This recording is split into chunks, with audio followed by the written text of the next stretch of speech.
اهلا بكم في قناتي تجربه ايمي. هنعمل مع بعض النهارده صينيه جلاش. ادي السمنه محضرينها ومسيحينها، وادي لفه الجلاش بتاعتنا.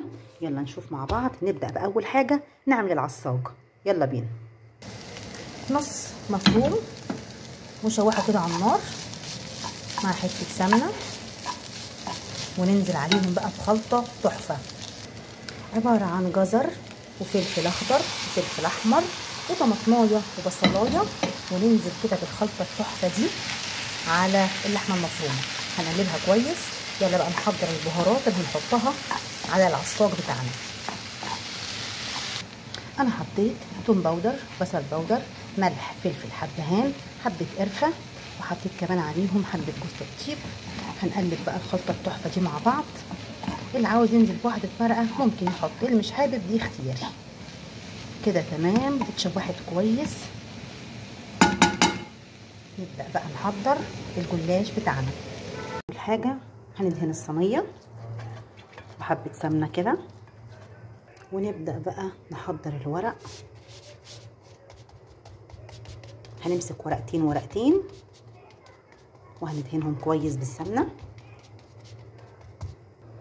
حطيت المفروم كده بالطول زي ما انتم شايفين، وهبدأ ألف الورق.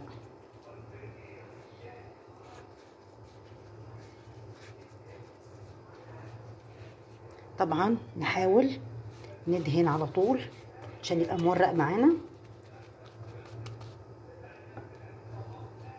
مهم جدا الخطوة دي زي ما احنا شايفين. ونحاول نقفلها من الجناب عشان ما تفكش مننا،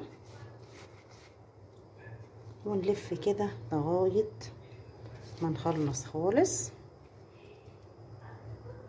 ونحطها كده في الصينية. يلا نكمل مع بعض. كده انا خلصت الصينيه بتاعتي اهي زي ما انتم شايفين. دي لفه جلاش اللي هي الكبيره مش الصغيره. طبعا ندهنها كويس بالسمنه عشان تبقى مورقه وتبقى جميله وحلوه. عملتها كلها رولات كده زي ما انتم شايفين اهي. دلوقتي بقى هبدا اقطع الرولات دي.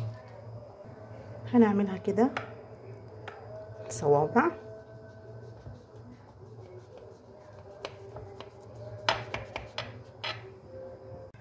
كده قطعت الصينيه زي ما انتم شايفين كده صوابع. نحضر بقى الشربات اللي هيتحط عليها او الحاجه اللي هنسقي فيها الجلاش اللي يبقى حلو ومورق وطعمه جميل، وفي نفس الوقت بنديله قيمه غذائيه برضو عاليه. كوبايه لبن وعليهم بيضتين وملح وفلفل وحبهان. نحط كمان عليهم بيكنج باودر عشان خاطر يدينا صينيه هشه وخفيفه وتكون جميله وتعجبكم جدا ان شاء الله. ودلوقتي نسقي الصينيه بتاعتنا بالحاجات بالسائل اللي احنا عملناه لها، اللي هو البيض واللبن. كده تمام. طبعا هي هتشربها، وندخلها بقى على الفرن على طول. ادي الجلاش بعد ما طلعت من الفرن. شايفين الجمال ما شاء الله تبارك الله، اللهم صل على النبي. هنقطعها بقى عشان نقدم.